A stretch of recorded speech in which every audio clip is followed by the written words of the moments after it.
నల్గొండ జిల్లా కొండమల్లేపల్లిలో హత్యకు గురైన రూపారెడ్డి హత్య కేసు మిస్టరీ ఇంకా వీడలేదు. హత్య జరిగి వారం రోజులైనా నిందితుల జాడ దొరకలేదు.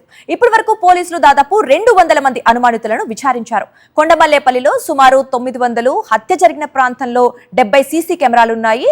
కానీ ఒక్క క్లూ కూడా దొరకపోవడంపై పోలీసుల విచారణ తీరుపై తీవ్ర విమర్శలు వ్యక్తమవుతున్నాయి. నల్గొండ జిల్లా కొండమల్లేపల్లిలో హత్యకు గురైన రూపారెడ్డి హత్య కేసు మిస్టరీ ఇంకా వీడలేదు. హత్య జరిగి వారం రోజులైనా నిందితుల జాడ దొరకలేదు. ఇప్పటి వరకు పోలీసులు దాదాపు 200 మంది అనుమానితులను విచారించారు.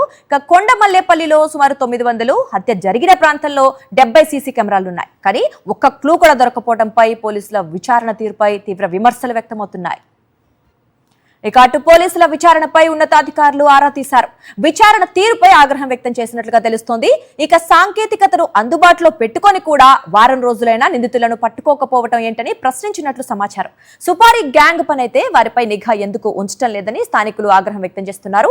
రూపారెడ్డి భర్త రాజేందర్ను పోలీసులు విచారిస్తున్నారు. ఇక ఆయనకు సంబంధించిన 2 ఫోన్లు, ల్యాప్టాప్ ఇప్పటికే సీజ్ చేసిన పోలీసులు అన్ని కోణాల్లో దర్యాప్తు చేస్తున్నారు. పాఠశాల పూర్వ విద్యార్థులు, మల్లేపల్లి గంజాయి బ్యాచ్ ను సైతం విచారించిన అసలు హంతకుల జాడ దొరకలేదు.